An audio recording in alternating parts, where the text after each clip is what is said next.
going to go ahead and get started. Um, my name is Sarah, and I am the ISA contact person for all Kentucky schools, so from UK to Eastern, Western, Northern, Murray, and U of L. And this is the study abroad fair session. So I'm just going to do a quick intro of who ISA is. We are a education abroad provider, and what that means is we're a third party who sets up these programs, and we work with your universities to allow you access to these programs. We're in all of these countries that have labels, so 30 countries around the world. And we offer programs just for regular study abroad, but also internships, service learning, research programs, virtual programs, and Christian faith-based programs. So lots of different options. I won't be going into all those options today, but if you have any questions, you can feel free to either ask us whenever we get to the Q&A portion, or we can follow up after this session. I do want to give a quick shout out to our funding options. So we have a lot of different scholarships you can apply for. About half of ISA students use some sort of financial aid to pay for their program. So that means your scholarships, grants, loans, anything you get here in the States, you'll want to check with your financial aid office to make sure that they can be applied to an ISA program. But then on top of that, you can apply to our ISA scholarships, grants, what have you on our website too, which again, we can go over together after this session. And just to give you some of that contact info, this is my email and our phone number. You can follow us on Instagram. And of course, after this session, be sure to check in with your study abroad office. We do actually have a good number of people in the chat today from your study abroad offices. So feel free to ask us questions in the Q&A portion. But without further ado, I actually want to introduce our panelists here from around the world. So actually, Michelle, would you start by introducing yourself? Of course. My name is Michelle McRaney. I've been working at ISA actually since 1998, believe it or not. I was in Austin for many years, and then I moved to Peru, where I'm currently the resident director for our programs in Lima, Peru.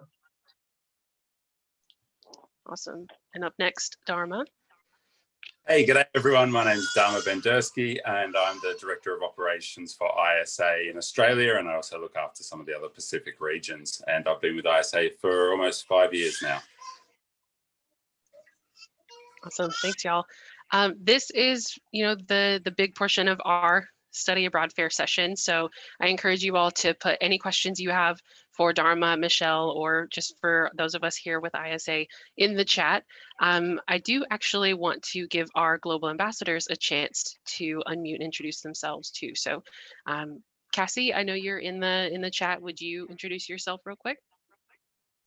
Hello, my name's Cassie. I am a third-year global ambassador, so I actually studied abroad twice. I went to Ireland and then I went to Paris, so I can answer any questions if you are interested in going to either of those places. But I'm a senior at UK, so this is my last semester being a global ambassador, which is pretty sad. But if you have any questions about anywhere that I traveled or what it's like from a student perspective, you can ask me. Awesome, thanks, Cassie. I think that's our only global ambassador in the room right now. But yeah, if you all have any questions, go ahead and drop those in the chat. We are actually going to get started with some questions that we prepped before this. So first, I want to ask, what's the weather like where you are right now and throughout the year? So just to give some context, those of us in Kentucky here right now have about 1 to 3 inches of snow on the ground, and it's about 30 degrees Fahrenheit. So what's it like we'll start with Sydney, with Dharma. Thanks. So Sydney is pretty mild climate all year round. We work in Celsius here, not Fahrenheit, but I've got my little table up here to convert it to Fahrenheit for you all. So roughly we kind of have lows of high 50s here. And we've got the lows are around the mid 50s and the highs are around the low 80s, high 70s. So it's pretty nice all year round. Our winter, we don't get any snow here. We're on the coast, as are most of the Australian major cities. So yeah, we get the sea breeze. It keeps it pretty mild and temperate, so it's very nice. But today it's overcast and raining, but it's still warm and pretty humid. So it's very different from your side of the world today. Very different. It sounds nice. Michelle, how are things in Peru? Well, we are also in the Southern Hemisphere, like Australia, and so we are in our summer season right now. But like Sydney, it's also pretty mild, the temperature year round. It doesn't snow here, and in fact, it doesn't even rain in Lima. It's very humid, but the temperatures run from 81 at the hottest down to 50, 59 at the lowest. I mean, it's pretty mild. It'll feel a lot colder because of the humidity during the winter months. And taking into consideration, we don't use air conditioning. Sometimes, 81 degrees can feel pretty hot if you don't have somewhere to cool down. But it's pretty mild in general, especially for you all. And we're also on the coast. So we have a really nice Pacific cool breeze that we enjoy year round, and especially right now during the summer months. Awesome. Well, I know you're both based in specific cities, Sydney and Lima. What are your favorite things or the best thing about living in your city? Let's start with Michelle for this one. Wow, there are so many amazing things that I love about living in Lima, but one is I already mentioned. I'm literally on the coast. I love going down to the beach. I have a family of surfers.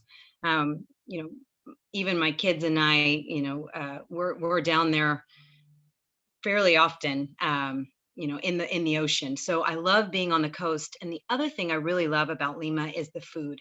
It is off the charts, amazing variety of flavors of fruits, of vegetables. We don't have GMOs here, so we have a lot of really delicious and diverse dishes that come from all the different cultures that are here in Peru. So I really enjoy that, and it's something that I always am excited to share with the students when they're here. Yeah, that's funny. I think almost exactly the same as what I was. As I mentioned, all of Australia's capital cities, all around the country, are on the coast, and Sydney's no exception to that. We've got over 100 beaches in Sydney, and we've got a beautiful large harbour that kind of divides the city into north and south. So there's just always a beautiful coastal area to go down to. There's a beach, there's a park. Sydney is a very green city as well. There's lots of trees. And so it's a beautiful place to kind of mix your studies with your downtime. It's not unusual for students to spend their morning at the beach and then go to class, or finish up for the day and go for an afternoon swim. So yeah, the nature and being able to get down and get into the ocean is a pretty nice thing. Other than that, though, Sydney's a very multicultural city. There's people from all around the world here. Australia's been an immigrant nation, so there's been waves of immigration from all corners of the globe. So really, no matter what you're into food-wise, there's something to satisfy you here. So there's great Asian food, there's great Indian food, there's great African food, there's great South American food. It's really diverse. So you can rack up the Uber Eats bills pretty quickly by ordering in around here. Y'all are making me hungry. Those of us in Kentucky, it's like almost dinner time in an hour or two. So I'm actually going to pass this question to Cassie, since you studied abroad in Europe. What was your favorite thing about the cities you studied abroad in? Well, going off of the weather conversation, I left to study abroad in Paris in May. So when I first got there, it was pretty cool, like pretty spring-like, kind of like we have in Kentucky. And I'm from Chicago, so it was pretty similar to that. So I was wearing a lot of jeans and long sleeves. But then as it got later in the summer, we actually had a bunch of heat waves. So then I found myself wearing less layers. So it's important to pack for like anything that you might experience. But my favorite part of the city in all was the museums that I was able to go to and the art that I was able to see, because I never really thought that I was interested in that in America. But then once I got there, I felt like I wanted to see all of the historical pieces and anywhere I could go. And a lot of the time it was free for students, which makes it even better because you get all of those experiences and you don't have to pay for them. So Yeah, that's a great point. And we make those a are the point to, magic word. yeah, I was just going to say, we make a point to really put together a lot of information for students about those things that they can do that for free, such as museums and art galleries and things that, they may not otherwise consider, but those that go to them really get a lot from them, and it doesn't cost a cent. And it's a nice way to, spend an extremely hot or extremely rainy day.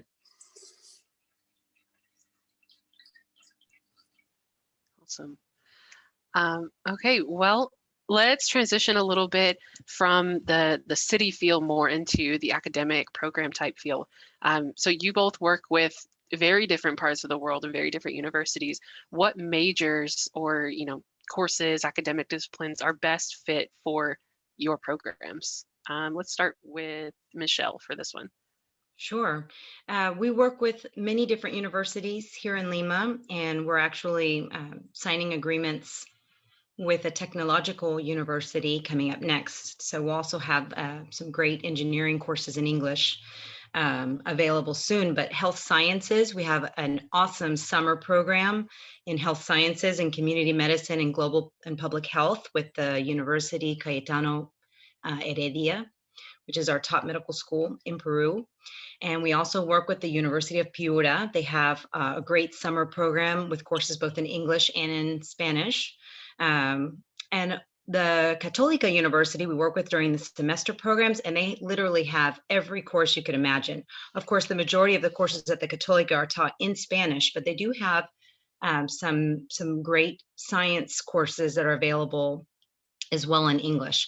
So Latin American studies majors, political science, Spanish majors, of course, or minors, literature, history, linguistics, anything like that would be a great fit for here in Lima. And then we also have programs in Cusco, which is located in southern Peru. It's near Machu Picchu, which I'm sure some of you are familiar with. And our Cusco programs are quite unique as well. So we have great for students that are studying the language. We have a Quechua course available. There's also Quechua at the Católica University during the semester. So that would, I think, those are the first majors that come to my mind, but we really have something for everyone.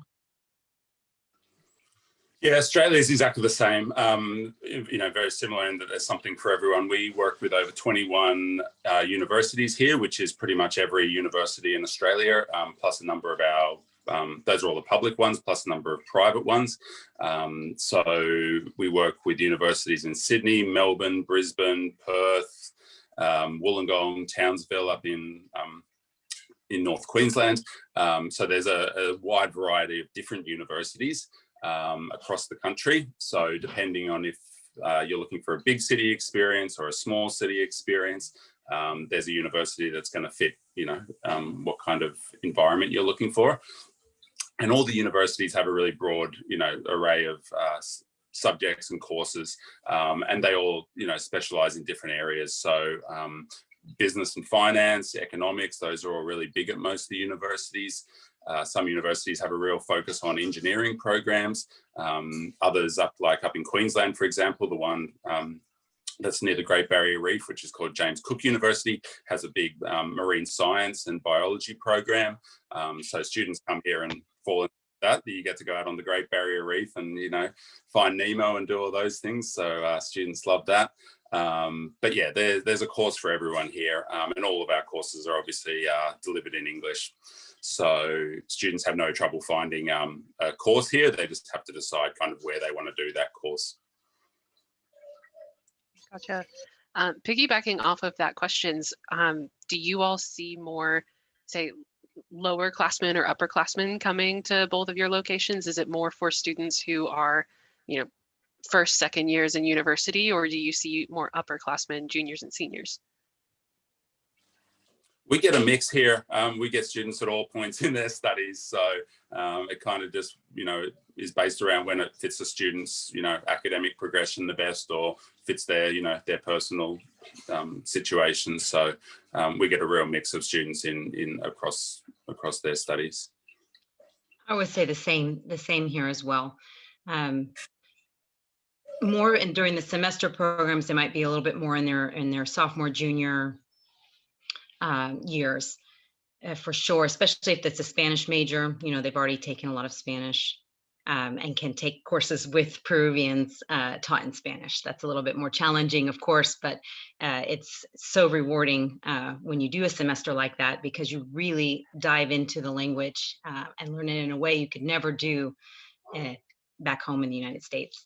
That's what I did. I studied abroad in Mexico as well, and France, and I took courses taught in Spanish in Mexico with Mexican students, and it was really tough, but it was so rewarding. And I left Mexico being able to communicate and understand people, and them understand me in Spanish, which I think was just blew my mind. And my parents, they couldn't believe I now spoke. They had a daughter that spoke Spanish, and I obviously just fell in love with the language, culture, traveling. It became my passion, and I went straight to ISA and said, this is what I want to do. I want to be a part of other students' journey, life-changing experience, doing these study abroad programs. So I think anywhere you go, whether it's, you know, South America or the Asia Pacific area, or Europe, it's going to be one of those life-changing experiences that we all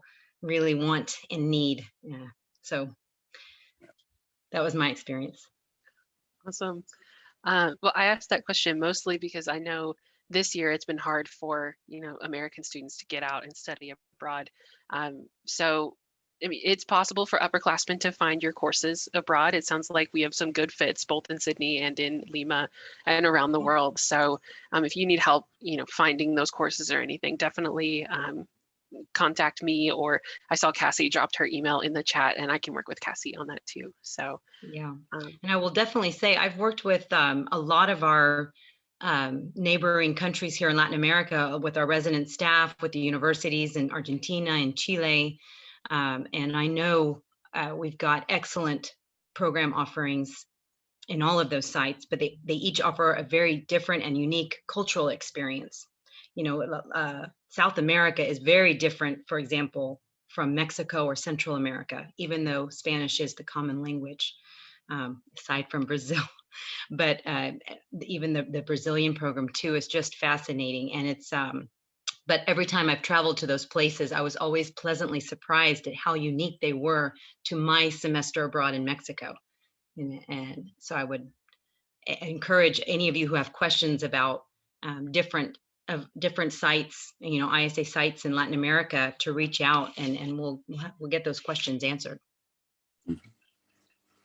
we actually did just get a question about South America, Michelle. So You did? Rafael in What- the chat wrote, there's a service learning study abroad in Lima. I'm not very Yes. familiar with this type of study abroad opportunity. How does it work? Well, ISA offers semester programs, but we also have academic semester programs at universities. But we also have service learning opportunities where you are volunteering at different organizations that we work with, that I've worked with for many years. And you can combine that. I've had students that have gone to the Católica University, for example, and taken a full semester, and then they work at one of our organizations. They're placed in about 5 to 10 hours a week. They work with one of our organizations, and they vary.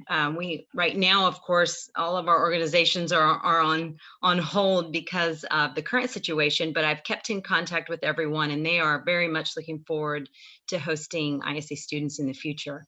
They range all different types. We work with a marine mammal rescue center, or we work with children with special needs. We've got Life Out of Plastic, an organization that works on sustainability and working on communicating to the population at large here about recycling and about why it's important. So we have a large range of opportunities that students can participate in. And if it's during their semester program, it doesn't require too much of your time, but it's still very rewarding, and it's great for your resume as well to have that 5 to 10 hours a week during the semester. Or there's service learning programs that are strictly service learning where you work anywhere from 25 to 40 hours a week at the organization. So that's there's a lot more to be said. You're building a portfolio. There are journaling. There's reflection entries. It's a certificate that you'll receive at the end, as well as a supervisor evaluation from the organization. So it's a complete program. Sounds like a lot of options too, you know, Lots of full-time, options. semester, I know. summer. Yes, there are. Did that kind of answer the question? I think it did. Raphael, if you have any follow-up questions, you can feel free to put them in the chat and we'll lift them up. Okay, so the next question we have, oh, Raphael said, yes, you answered his question. Not to keep you talking, Michelle, but I know you moved abroad from the US to Peru and you've been living there for a while now. What was the Yes. hardest part of adjusting to living abroad? Well, I moved in 2006, so it has been a while when we first opened our programs here in Lima. And luckily, I had experience, working abroad and studying abroad that helped prepare me for living abroad. But of course, there's always challenges. And one of the biggest ones is obviously missing my family and friends and not having, everyday contact with them. Although, with technology the way it is, we can talk more regularly than when I studied abroad in France a long time ago. But it was also challenging the transportation system, maybe the public transportation system in Latin America in general is very different than maybe what we're used to. I remember I did go to Australia once and I was just blown away by how great the public transportation, how organized and easy to use it was, because in Latin America, it can seem very disorganized, at first. But once you get the hang of it and you understand the system, then it all works and flows. So, that was maybe difficult. There's always going to be some type of language barrier, cultural barriers when you live abroad, but you can overcome those, through persistence, being resilient. Gotcha. Flipping the coin over to Dharma. So we think of Australia as pretty similar to American culture, mostly because they're both English based. What do you think is harder for American students to get used to in Australia? Yeah, I think that's something most of our students find when they come here. I guess, you step off the plane and everyone's speaking the language. You've traveled for, 24 hours. You're on the other side of the planet. You're as far away from home as you can possibly be. Yet you get off the plane and everyone's still speaking the same language. So that feels instantly comforting. But then you go to get in the bus or the taxi or the Uber or something, and you're sitting on the other side of the vehicle and you're on the other side of the road. And so students tend to death grip, onto the dashboard for their first few days here while they're trying to get, comfortable with being on the other side of the road. And so I guess, for students, it's the little things like that. I would say that, culturally, the differences and similarities are like an iceberg. 30% of that iceberg sitting above the water, that's what looks really similar. And students are familiar with, but then it's that 70% kind of underneath the water, which you don't really see just on, when you're looking around. But as you continue to, find out more about the people here and start going to classes and start making friends here, there's a lot of cultural differences which you'll just learn and adapt to and pick up. I haven't found any students that have come here that haven't enjoyed that, learning about those differences. Typically what students' feedback is that they find, the Australian people very friendly and open and laid back. They also find that their academics are like that, their lecturers are like that. They find that the pace is a lot slower than what they're used to. And there's not kind of a pressure, I guess, that they feel at home. Things feel a little bit more relaxed here. But we also have to remind students that even though the Australian students, may be very laid back in how they're approaching their studies, they're actually feverishly kind of studying at home. They just don't talk about it. So I think students have a little bit of trouble adapting to maybe some of our academics here. Our academics can be quite can be quite difficult, students find, because it's a lot of like self-based learning rather than, you know, being given specific things. And there's a lot of small examinations here throughout the semester when the student's doing their semester abroad. So there's usually one big paper at the end, which can be, or one big exam, which can be worth over 50% of their grades. So it's really important that students pass that, otherwise they won't pass the course. So for students, that's a real change from what they're used to. So where they may be used to lots of little examinations throughout the semester, here it's actually a little bit different. So the academics are something students need to get used to differently. But other than that, the language can be, while we're still speaking English, we have a lot of slang and like local sayings here that can take students a bit of time to get their head around, but they'll all be going back to Kentucky saying g'day and no worries, and people will be looking at them strangely wondering what they're talking about. But yeah, look, the cultural differences are to be expected, and students love to explore those and you know, take some of that back with them, and you know, take some of that relaxed nature back home with them at the end. Awesome. Michelle, actually, that made me think, so with Australia being a bit different class culture, is there different academic culture in Peru than we would expect here in the States? Oh, for sure. Yeah. The classes here are going to be, if you're taking classes with local students, like for example, during the summer programs, our programs are with ISA students only. So they're not taking courses with local students, but we organize a lot of different activities, mixers with Peruvian students so that our students have that interaction, and they're on campus. But during the semester programs, students are taking courses with Peruvian students. And so there's, you know, some of the professors are a little bit more lenient, understanding that, you know, US students are experiencing the language barrier or whatever it might be, but they're also expected to try their best. And so one of the things that you'll see here that's very different is they don't use textbooks like we do in the United States. They have a bibliography that might be 3 pages long, but if you look at it, it's just excerpts of different articles or pages from different books. And so when you go to the copy office, you know, on campus, you just let them know what class you're in, and you get printed out like a little notebook of all those pages that you need. So that's something that's very different, and students are surprised by. And then there's also, you know, lectures. There's large lectures that maybe, you know, some students might not be used to, or there's smaller classes. For any of the business classes, for example, there's a lot of group projects, and some students might be intimidated by working in a group. But a lot of times it's, again, the most rewarding experience because you're assigned a local student to work with. So you have to overcome, you know, some of those cultural and language barriers throughout the semester working on group projects, which is a good thing.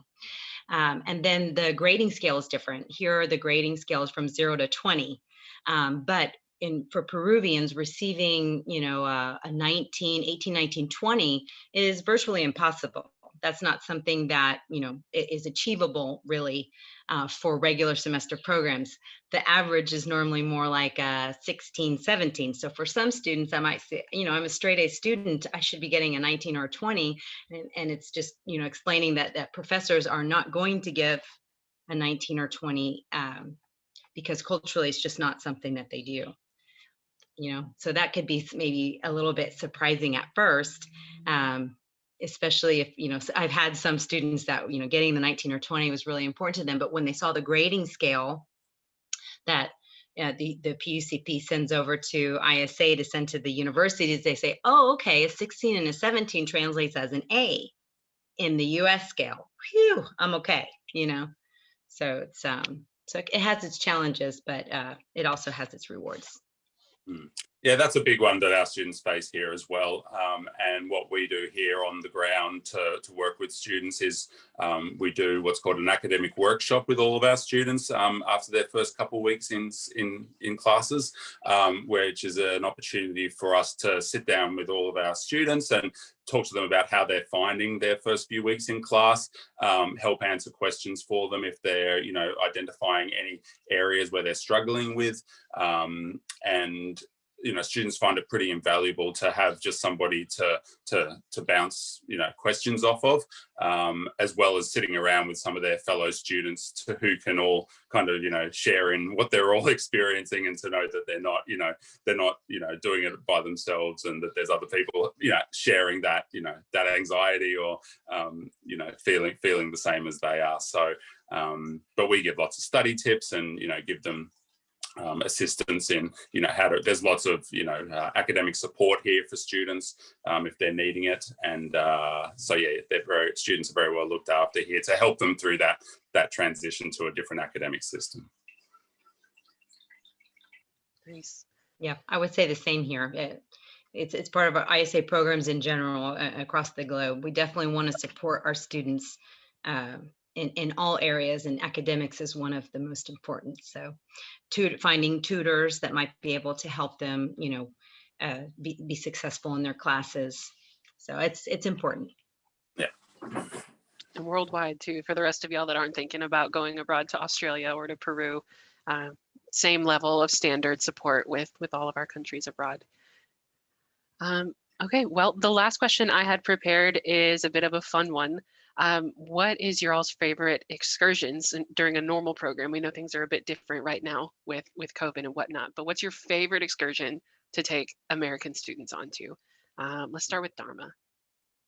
So I guess, students aren't just here to study, they're here to have a good time and to see lots of new things. And so part of our job that we love the best is taking students on different cultural activities and different excursions while they're here. So in pretty much each of the locations here in Australia, students will be going to see a local rugby match or an Australian football game.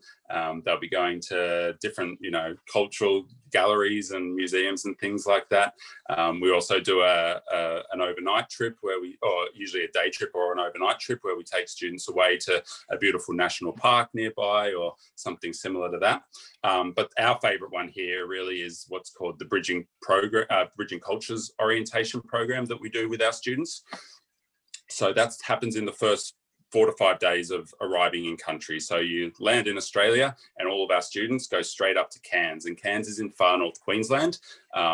It is on the Great Barrier Reef.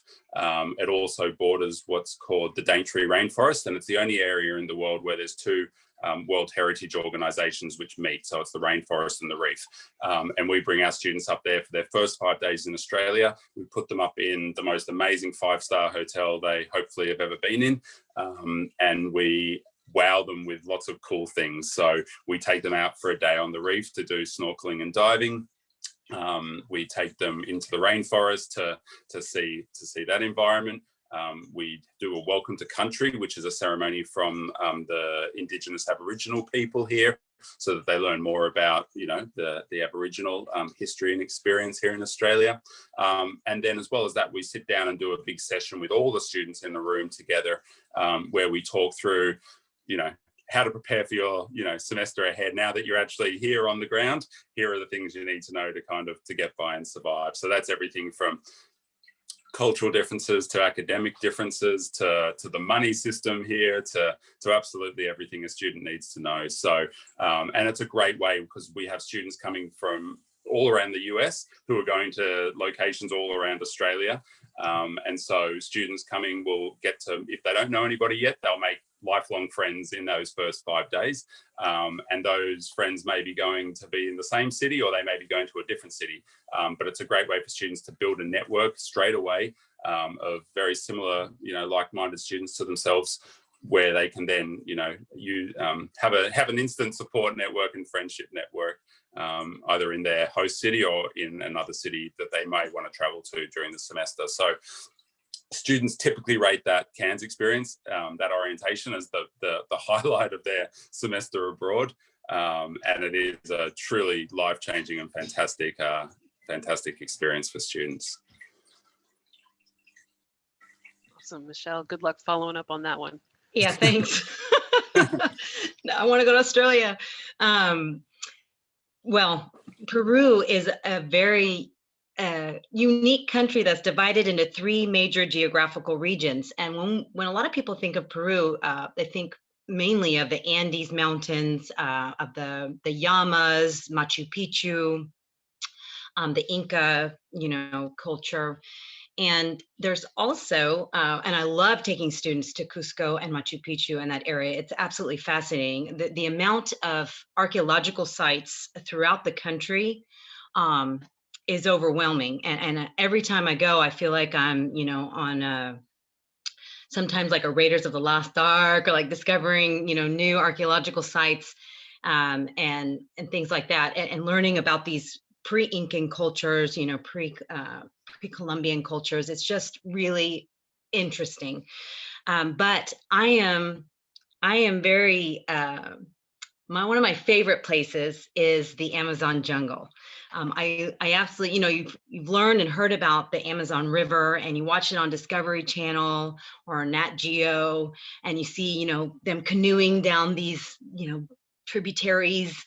And I always thought, I want to do that. I want to be looking for, all these interesting wildlife, flora and fauna. And I've developed over many years what I think is the ideal excursion to the Amazon jungle, where I take students to the Pacayas and Media National Reserve. And while we're only there for a few days, it's a chance for us to be immersed in nature. The lodge is a really great eco lodge, where the electricity is only on from a generator from 6 to 10. It's hot out there, so you don't have to worry about needing warm water. You can take refreshing water. They're really concerned about being one with the environment. And there's it's a time for students to disconnect from the internet, from the phone, and just really do these long, or short hikes and walks through the jungle, or, at night canoes to look at, with the skies full of stars and shooting stars. And it's just, I feel like I'm an avatar, in the movie. And so for me, that's probably one of my favorite excursions, because I feel like I'm so close to nature, and I love being that close. And then the other part of Peru, there's the jungle and the Andes Mountains, the mountains. We also have the desert.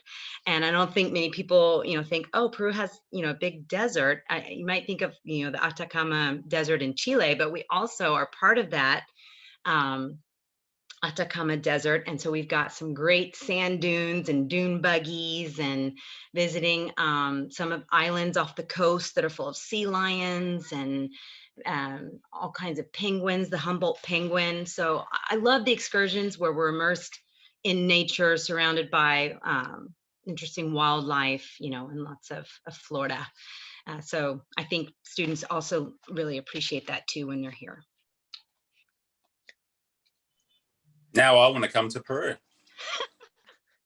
I'll be here. I'm going to bounce this question to our global ambassadors as well. I know we heard from Cassie a little bit already, but Benedicta has joined us as well. They both studied in Paris. What was your favorite part of studying abroad in Paris? Either the academic parts or, excursions, anything you want to share? Okay, I'm going to share just a little bit. Okay, hello everyone. I'm Benedicta. So when it comes to my experience studying in Paris, I kind of like found I wouldn't say culture, the diversity really different compared to the United States. There was so much diversity, especially in class.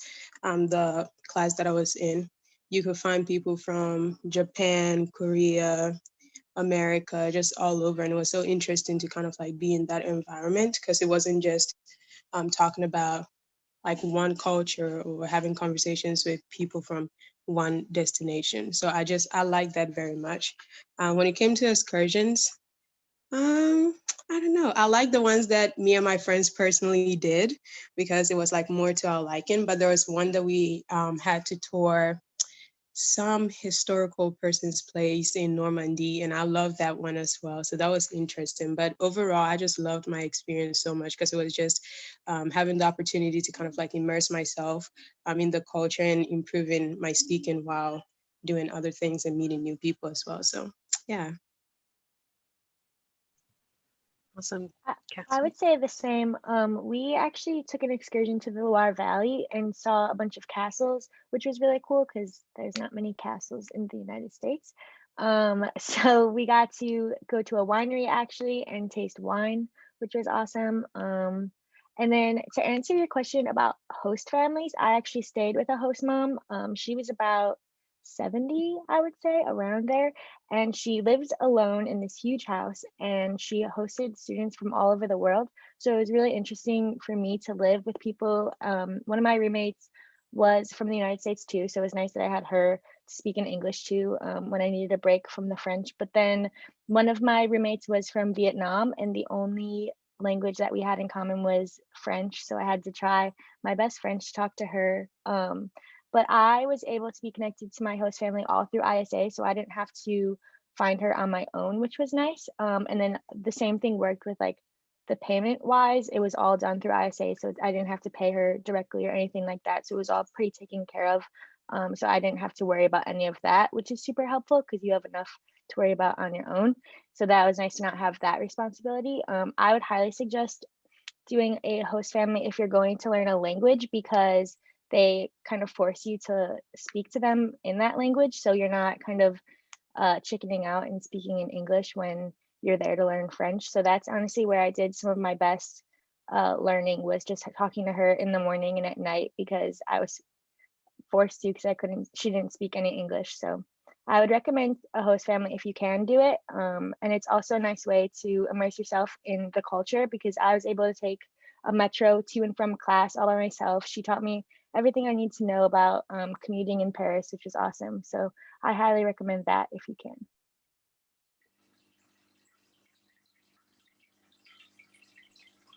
Okay. Looking back through some of the questions that we got, I want to touch real quick on research.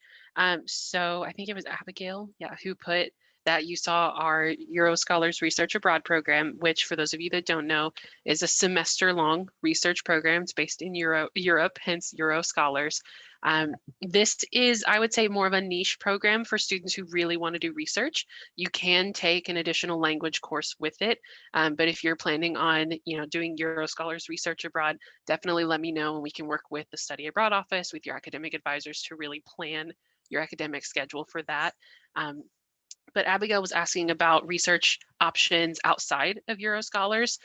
We do have them here and there. So I'm thinking of we have a program in Colombia where you can do a research project.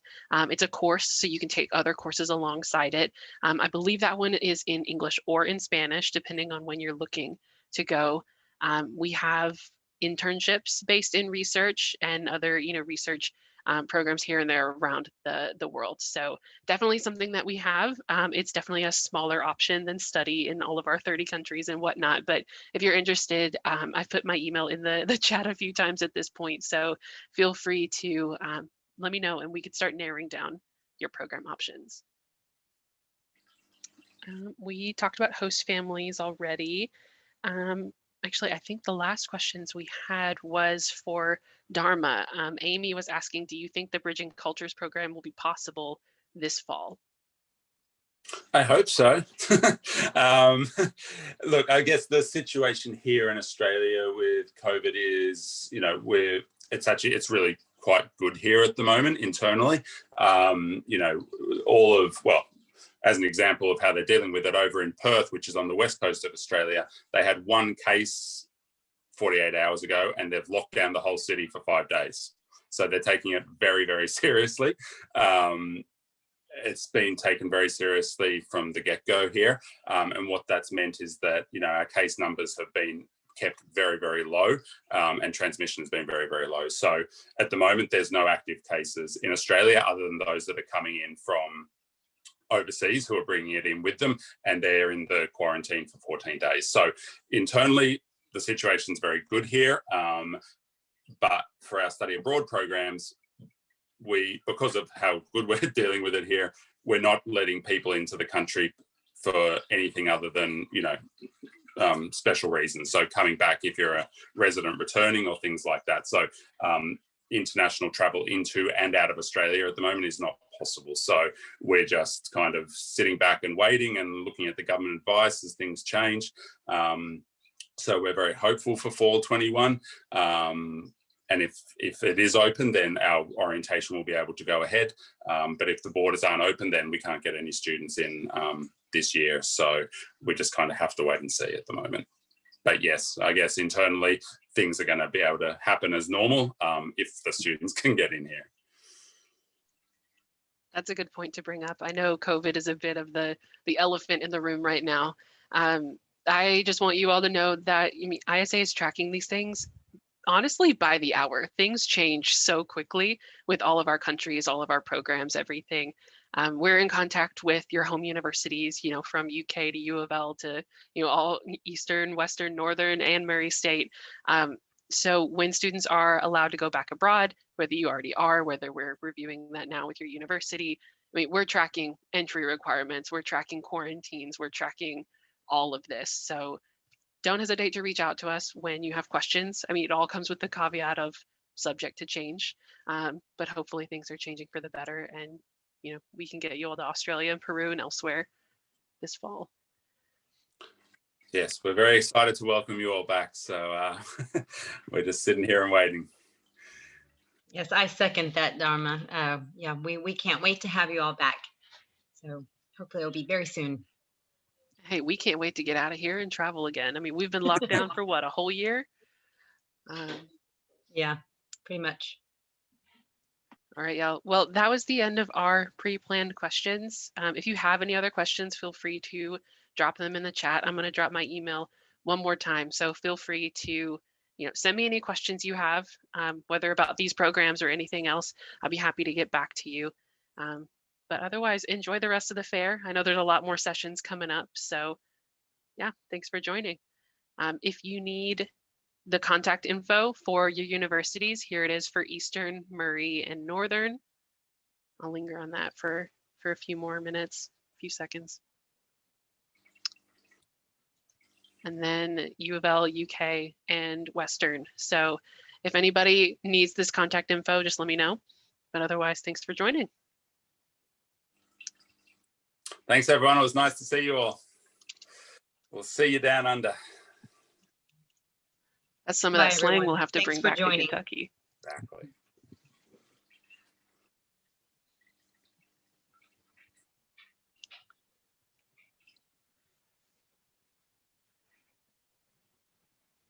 Katie, are you still there? I don't know if you're muted. I'm still here. Hi. Hi. We miss you. Yeah.